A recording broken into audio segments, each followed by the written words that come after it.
Assalamualaikum warahmatullahi wabarakatuh. Perkenalkan, nama saya Susi Noviana, kuliah di STEM Tumbuh di Rundeng Mulabo, jurusan Tarbiyah, program studi pendidikan agama Islam. Baik, di sini saya akan menjelaskan sedikit materi kelompok saya yang berjudul Munazarah Ulama tentang Sunnah, Ijma, Qiyas, dan Ijtihad dan pengaruh terhadap perkembangan tasyri'. Baik, di sini saya akan menjelaskan poin pertama, yaitu pengertian sunnah. Sunnah adalah apa yang ditinggalkan dari Nabi Muhammad SAW berupa ucapan, perbuatan, takrir, sifat atau akhlak atau sirah, baik sebelum Rasulullah diangkat menjadi rasul ataupun sesudahnya. Jadi, pembagian sunnah dilihat dari bentuknya. Yang pertama ada sunnah qauliyah, yakni berbentuk ucapan Nabi Muhammad SAW.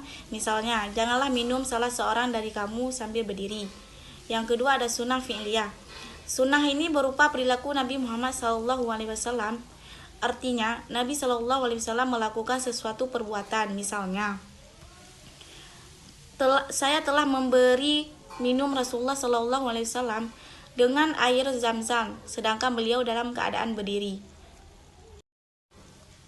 Yang ketiga ada sunnah takriliyah, yakni Nabi Muhammad SAW membiarkan perbuatan sahabat, artinya tidak menegur perbuatan yang dilakukan oleh sahabat. Misalnya, saya pernah makan di hadapan Rasulullah SAW sedangkan kami dalam keadaan berjalan, dan kami pernah minum di hadapan beliau sedangkan kami berdiri. Yang selanjutnya ada sunnah hamiyah, yakni cita-cita Nabi Muhammad SAW. Para ulama berbeda pendapat tentang status dalil sunnah hamiyah ini. Ada yang beranggapan bahwa sunnah hamiyah menjadi sumber hukum karena telah disabdakan oleh Rasulullah SAW. Tetapi ada juga berpendapat bahwa sunnah hamiyah tidak menjadi sumber hukum. Misalnya, sungguh jika aku masih hidup sampai tahun depan, aku akan puasa hari ke-9 dari hari Asyura.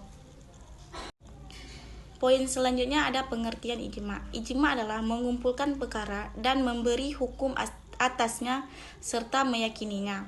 Sedangkan ijma menurut istilah adalah kebulatan pendapat semua ahli ijtihad sesudah wafatnya Rasulullah SAW pada suatu masa atas suatu hukum syara'.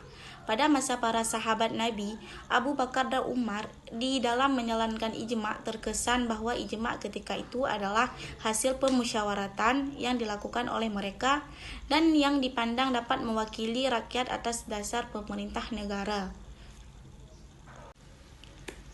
Poin selanjutnya ada jenis-jenis ijma. Menurut para ulama usul fiqh, ijma terdiri dari dua jenis, yaitu ijma al-sukuti dan ijma asari. Yang pertama ada ijma al-sukuti, yaitu jenis ijma pada saat para ulama atau para ahli ijtihad mengambil keputusan untuk diam. Tetapi diamnya para ulama atau para ahli ijtihad karena sudah setuju dengan semua pendapat yang telah disampaikan oleh para ahli ijtihad dan ulama lainnya. Yang kedua ada ijma al-sari. Ijma al-sari ini jenis ijma yang dimana para ulama dan ahli ijtihad masing-masing menyampaikan pendapatnya terkait dengan permasalahan yang secara terjadi, baik itu disampaikan secara tulisan maupun secara lisan. Poin selanjutnya ada pengertian qiyas. Qiyas dari segi bahasa adalah mengukurkan sesuatu atas lainnya dan mempersamakannya. Sedangkan qiyas menurut istilah adalah menetapkan hukum sesuatu perbuatan yang belum ada ketentuannya berdasarkan sesuatu yang sudah ada ketentuannya hukumnya. Menurut Abdul Wahab Al-Khalaf dalam bukunya Ilmu Usul Fiqh berpendapat bahwa qiyas adalah mempersamakan suatu kasus yang tidak ada nas hukumnya dengan suatu kasus yang ada nas hukumnya karena permasalahan kedua itu dalam ilat hukumnya. Jenis-jenis qiyas. Yang pertama ada qiyas ilat. Qiyas ilat adalah jenis qiyas yang sudah memiliki suatu kejelasan dari kedua persoalan yang sudah dibandingkan dan diukur. Yang kedua ada qiyas dalalah, yaitu jenis qiyas yang sudah memperlihatkan kepada hukum yang sesuai dengan dalil ilat. Qiyas dalalah bisa juga diartikan sebagai jenis qiyas yang dapat diterapkan dengan cara menghubungkan pokok dan cabang hukum berdasarkan ilat. Yang ketiga ada qiyas sabah. Kias sabah adalah kias yang mempertemukan antara cabang kias dengan suatu pokok permasalahan yang berfungsi hanya untuk penyerupaan. Poin selanjutnya ada pengertian ijtihad. Ijtihad adalah usaha dengan sungguh-sungguh menggunakan seluruh kesanggupan untuk menetapkan hukum-hukum syarak berdasarkan dalil-dalil nas. Baik, poin selanjutnya ada pengaruh sunnah, ijma', qiyas, dan ijtihad terhadap perkembangan tasyri'. Yang pertama ada periode fiqh di era kenabian. Nabi melakukan ijtihad apabila terhadap suatu peristiwa yang tidak ada ketentuan hukumnya dan lamanya Nabi menunggu datangnya wahyu merupakan justifikasi dari Al-Quran. Kemudian dengan ijtihadnya para sahabat, sebagaimana yang telah dipraktekkan oleh Nabi, membolehkan para sahabatnya untuk melakukan ijtihadnya. Yang kedua ada periode di era Khulafaur Rasyidin. Di dalam penetapan suatu hukum, para Khulafaur Rasyidin tetap berpegang teguh dengan Al-Quran dan As-Sunnah, tetapi ada kalanya dengan menggunakan kesempatan bersama yang disebut dengan ijma' dan qiyas sebagai pengganti Nabi dalam mengambil sumber hukum untuk menentukan suatu perkara. Yang selanjutnya ada periode fiqh di era sahabat atau tabi'in. Di era ini perkembangan fiqh membingungkan banyak pengamat karena akibat dari warisan pengelolaan antara Utsman dan Ali hingga sampai pada pemerintahan Daulah Umayyah, hingga sampai melahirkan agitas teologi yang cukup tajam. Sehingga banyak pengamat sejarah yang mengatakan bahwa dalam periode ini perkembangan fiqh tenggelam di bawah perpecahan antara kesatuan agama dan negara.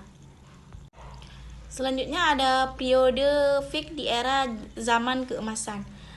Masa ini sangat terkenal dengan perkembangan kebudayaan, perluasan perdagangan dari semua cabang ilmu ekonomi, serta kemajuan dalam ilmu pengetahuan. Kira-kira pada abad ke-8 adalah banyak ilmu pengetahuan yang berbahasa ajam ke dalam bahasa Arab, terutama dari bahasa Persia ke bahasa Yunani. Ilmu-ilmu fiqh berkembang sangat pesat, yaitu banyaknya tafsir Al-Quran dan kumpulan-kumpulan hadis. Hingga yang paling menonjol dalam periode ini adalah lahirnya beberapa fuqaha sunni yang terbagi ke dalam dua golongan, yaitu fuqaha sunni ahli ra'i di Irak dengan pelopor Imam Abu Hanifah, dan golongan yang kedua fuqaha sunni hadis al-Hijaz dipelopori oleh Imam Malik bin Anas. Selanjutnya ada periode fiqh di era Subnasi dan Jumud. Pada pertengahan abad ke-4, Bani Abbasiyah mulai terdapat tanda-tanda kejatuhannya karena disebabkan banyak daerah-daerah dominannya melepaskan diri dari Khalifah Abbasiyah dengan mendirikan negara sendiri. Akibatnya kekuasaan menjadi lemah dan mundur. Dengan demikian, yang dahulu pemerintahan selalu dipegang oleh seorang muslim akhirnya berpindah tangan kepada orang yang tak mengenal Tubkan, Benghis kejam, yaitu Genghis Khan serta anak keturunannya. Selanjutnya ada periode fiqh di era kebangkitan kembali. Kita dapat melihat dalam era kebangkitan fiqh ini dapat kita lihat sekurang-kurangnya terdapat 4 pola utama yang menonjol. Pertama ada modernisme. Dalam pola ini mengandungi oleh banyak ulama yang terdidik dalam sekuler. Kedua, survivalisme. Agaknya berbeda dengan pola pertama. Dalam pola kedua ini bercita-cita ingin membangun pemikiran fiqh dengan berpijak kepada mazhab-mazhab fiqh yang sudah ada. Ketiga, tradisional. Pola ini kebenderungan dengan aliran salafiyah yang lebih menekankan pada kembalinya kepada Al-Quran dan As-Sunnah dengan mendakwahkan keharusan mengikuti ulama salaf. Dengan karakteristiknya adalah benar-benar memegang sunnah Nabi yang sekiranya tidak keluar dalam nas Al-Quran. Keempat, neo-sufifalisme. Dalam perkembangan terakhir ini, banyak di kalangan ulama dan fuqaha merespon perkembangan yang baru dengan memfokuskan terhadap kepedulian sosial. Baik, sekian penjelasan dari saya. Lebih dan kurang saya mohon maaf. Assalamualaikum warahmatullahi wabarakatuh.